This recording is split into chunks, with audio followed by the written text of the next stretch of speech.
Okay, welcome back. So as we find out, nothing got cut off. She just feels like she's not connected to China or her mother. All right, so let's find out what else happened between Suyuan's and Jingmei's relationship. Here it says Suyuan was also very strict with Jingmei when she was growing up. Now, I can say that I don't have Chinese parents. But this is something that I've heard from a lot of my students over the year and some of my Taiwanese friends, that sometimes Taiwanese and Chinese parents can be very strict. Asian parents can be quite difficult sometimes. They really want you to, they mean well for you. They want you to do well. They want you to succeed. But they do it in ways where, they're very strict with you. And my parents were a little bit like that as well when I was younger. But they were slightly... Not as strict. They were not as strict. Right. I had some classmates who had very strict parents. And, they had to go to bushiban or cram school like every single day. Or they had to learn to play 3 instruments and stuff like that. So... yeah, it's tough. It wasn't like that in my house. Yeah. Okay. So let's learn a little bit more about Jingmei's upbringing. It says Suyuan believed Jingmei could have become a piano prodigy if only Jingmei had tried hard enough. So you see, Suyuan just wanted her daughter to do well. Right. Which is a good thing. You do want people to do well. It's just sometimes, instead of being really mean, it's like, yeah, you can do it. Yeah, maybe if you could be more positive, maybe that would be a little bit better. We see the grammar point here. Something could have, or would have, or might have, or should have happened if you did something. So that means that if you did A, then B could have happened. So, for example, if you study hard, you should get good grades. Okay.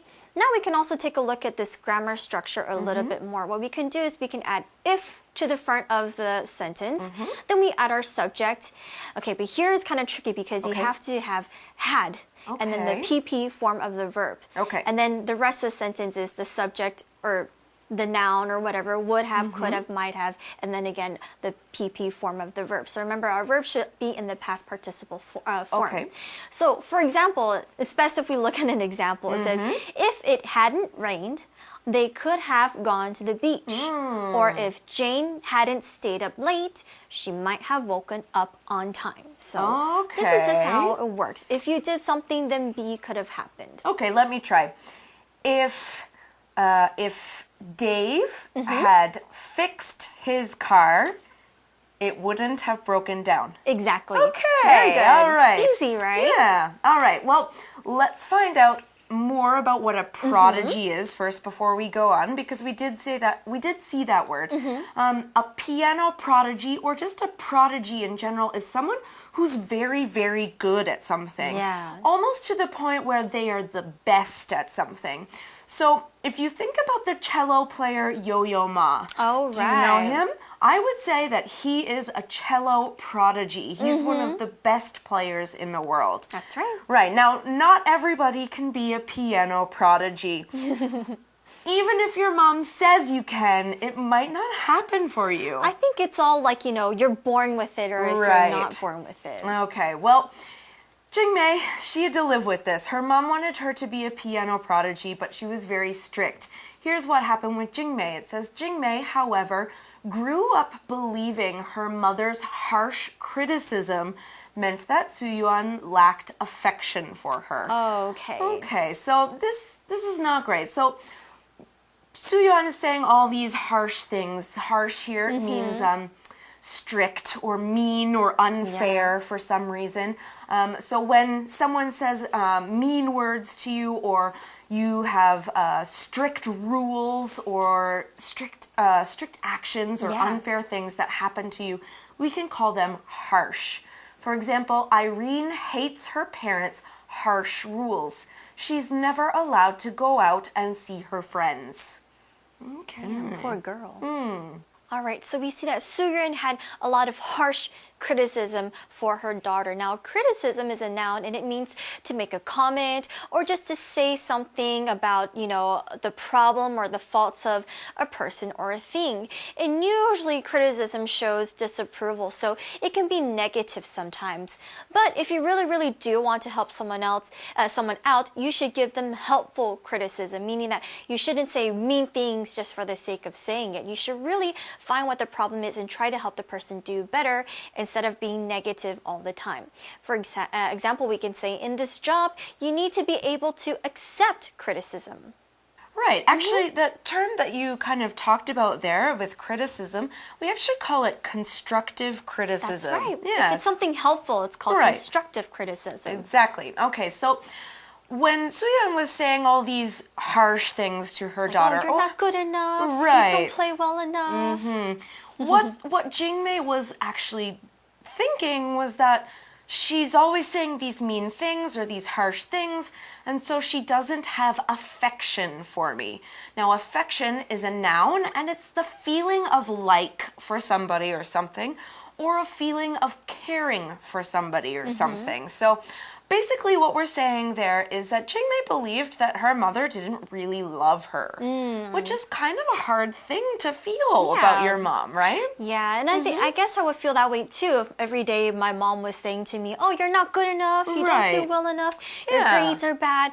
I think, all these negative things actually can affect children a lot. So definitely Jingmei or June, she feels really like, oh, my mom doesn't like me or doesn't love me because she doesn't hug me or she says all these bad things about me. So we kind of see here their relationship and how their relationship is. Yeah. So let's continue reading. It says, after Soo-yeon's death, Jingmei replaces her mother in the Joy Luck Club. Okay, so we'll find out a little bit more about what that is. Right. Now, Jingmei replaces her mother in the Joy Luck Club. When you replace someone or something, it just means use this thing instead of that. Now, replace here is just a verb. For example, we can say, will computers ever replace books? Okay. Maybe. Or paper bags have been largely replaced by plastic bags. So that means for now, exactly. You remember, a long time ago, people used paper bags. After they developed plastic, people used a lot of plastic. Now we're trying to change this around. We're trying to change. We're trying to replace plastic bags. We don't want to use plastic bags anymore. And straws. Yes, get rid of all that plastic. Go back to glass and cloth. All right, well, that's enough of an environmental lesson for today, but let's get back to the article and find out what this Joy Luck Club is. Here it says, this is a mahjong gathering that Soo-yeon founded with her 3 closest friends, also Chinese immigrants. Okay, so we see that the other ladies in the Joy Luck Club are immigrants, Chinese immigrants. Now, an immigrant is a person who has come to a country to live and work there permanently. This is used when you're talking about people who have come to live in the place where you are. Now, when you're talking about a person leaving their home to go to another place, you call them emigrants. That's spelled E-M-I-G-R-A-N-T, emigrant. So in other words, immigrants are people who come to a country. Emigrants are people who go to a country. Don't worry if you think that's confusing. It's even confusing for English speakers. Here's an example. Taiwan has a big population of Indonesian immigrants. Okay. I want to join that club. I like playing mahjong. Okay. Sure, why not? So what happens at this club? It says every week the women share stories and talk over the cultural differences that exist between them and their daughters. When we talk about cultural differences, it just means the difference in their culture. So of course, growing up in Chinese, they have a lot of Chinese culture that is so different from American culture. And this is what they're talking about. Right. And as we've learned, there's a fair bit of difference there, and so they have a lot to talk about. But Jingmei does learn some things. It says here, through these women, Jingmei finally learns to get past the barriers between them and appreciate her heritage. Now, what she's getting past is a barrier, and a barrier is anything that stops something or somebody from progressing or moving forward, or something that makes it difficult for you to achieve something. Now, this can include anything from something like a fence that will stop you from going down a road, which is called a physical barrier, or it could include something like a law stopping you from starting a business, something like that. Here we have an example. Una refused to let her broken arm become a barrier.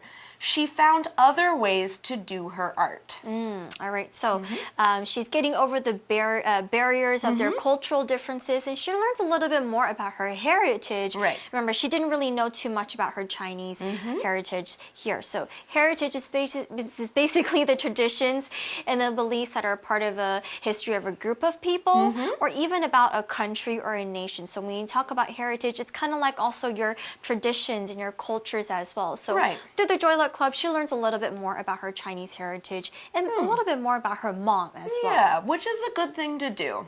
Well, we're going to find out what happens in the next part of the book tomorrow. So now we know all about their relationships. We'll find out what actually happens in the next day's article. For now, we're going to go to our For You chat.